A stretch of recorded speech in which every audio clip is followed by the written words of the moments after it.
All right, welcome back. I really wanted to show you what I highlighted in Exploration 2 so you could, look at it for comparison. Remember, this is more of a art than a science, and I expect that throughout the year you're going to get better at this. So in the first paragraph, it starts off with a question. If it's a question, it's never going to be something we highlight.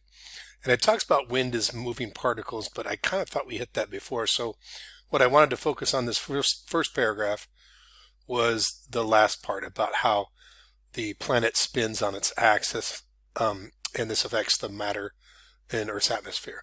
So that's the first thing I highlight. By the way, if I'm going too fast, you can always pause it, back it up, watch it again.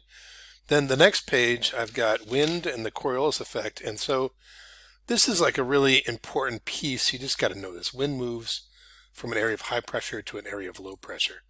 If you ever wonder what's going on, usually that's the explanation. In the next paragraph, I want to have, and maybe we got this before, but every paragraph should have a main idea. Cold air is denser than warm air is certainly. Okay, and then in the next paragraph, see, this paragraph just kind of continues here. I think it's like all the same paragraph. So, actually in the textbook it is. So I think in this paragraph I would like you to get the last little bit with you've got this Coriolis effect here. So it's the definition of it.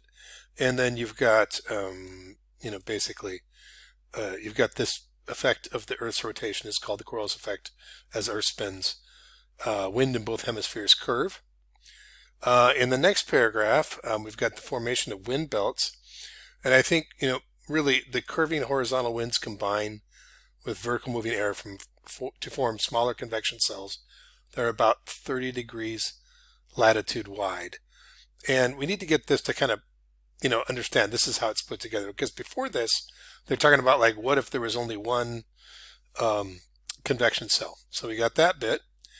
Then under global winds, I want to get unequal heating of the Earth's surface, and the Coriolis effect cause these global winds. Okay, oh, why didn't that take? Okay, sometimes it doesn't work. All right, so I got that covered. Okay, and really, you guys got to know these. You got to know these. Oh, look at that. Oh, I didn't know they could even do that. Anyways, you've got to know these winds, these different winds and different zones on Earth. You must know them.